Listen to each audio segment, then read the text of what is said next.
नहमदुहु व नुसल्ली अला रसूलिहिल करीम। अम्मा बाद फ़अऊज़ु बिल्लाहि मिनश शैतानिर रजीम। बिस्मिल्लाहिर रहमानिर रहीम। इन्नल लज़ीना आमनू व अमिलुस सालिहात सयजअलु लहुमुर रहमानु वद्दा। सदक़ल्लाहु मौलानाल अज़ीम व सदक़ रसूलुहुन नबियुल करीमुल अमीन।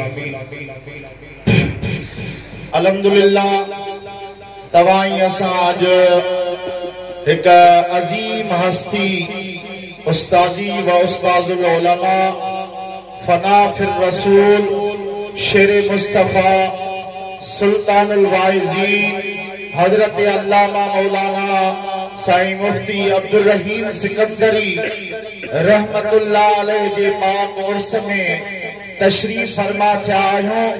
मां यकीनन सां इहा ॻाल्हि अवां जे ख़िदमत में पांजे उस्तादन जे साम्हूं पांजी दिल जी ॻाल्हि चवण चाहियां थो त तव्हां ई असां जे मथां को भी बार कोन हुयो त असां पंहिंजा कारोबार पंहिंजे ज़िंदगीअ जो मसरूफ़ियात छॾे ज़रूर अचे पहुचूं। न कंहिंजे मथां को बार कोन हुयो।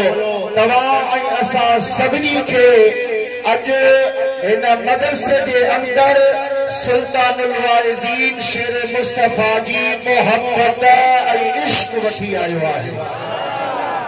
तव्हां असां इन ॻाल्हि ते इत्तिफ़ाक़ कयूं था त जीअं जलसनि जे अंदरि बावर करायो वेंदो आहे त एतिरियूं गाॾियूं खणी अचिजो अवाम खे पेश कयो वञो, पर ख़ुदा जो कसम जेको बि फ़र्द अॼु जुमिला साईं उस्ताद जे उर्स मुबारक में शरीक थियो आहे उहो दुनिया जी हर मसरूफ़ियत खे छॾे करे हिन जलसे हिन उर्स जे अंदरि इन जे करे आयो आहे जो असांखे पंहिंजे पीउ ऐं माउ खां बि वधीक अज़ीज़ ऐं मोहब्बत मुस्तफ़ा जे शेर सां आहे।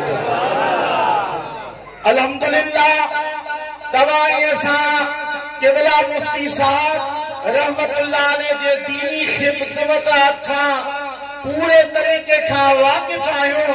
छो त असां साईं जे दीनी ख़िदमत खे पंहिंजे अखियुनि सां ॾिठो आहे। को मुबालिगो कोन्हे छाजे लाइ त अवां बि ॾिठो असां बि पंहिंजे अखियुनि सां ॾिठो आहे।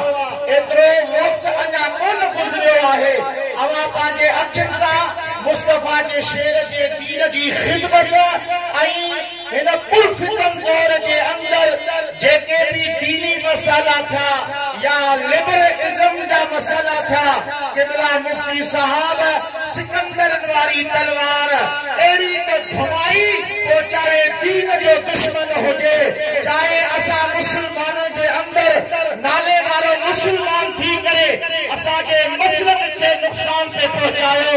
क़िबला मुफ्ती साहब शेर मुस्तफ़ा जे लक़ब जो हक़ अदा कंदे पाण बिना के लालच जे डप जे उते विया। ख़ुदा जो कसम तव्हां असांजे ज़हन में आहे त शियन वटि वॾी ताक़त आहे, वहाबिन वटि वॾी ताक़त आहे। मां तो चवां ग़लति आहे असां अहले सुन्नत वारनि वटि उन खां वधीक ताक़त आहे। अरे इन्हनि खे ईरान पैसा ॾेई रहियो आहे, इन्हनि खे कतर पैसा ॾेई रहियो आहे, सऊदी पैसा ॾेई रहियो आहे। ख़ुदा जो कसम तव्हां असांखे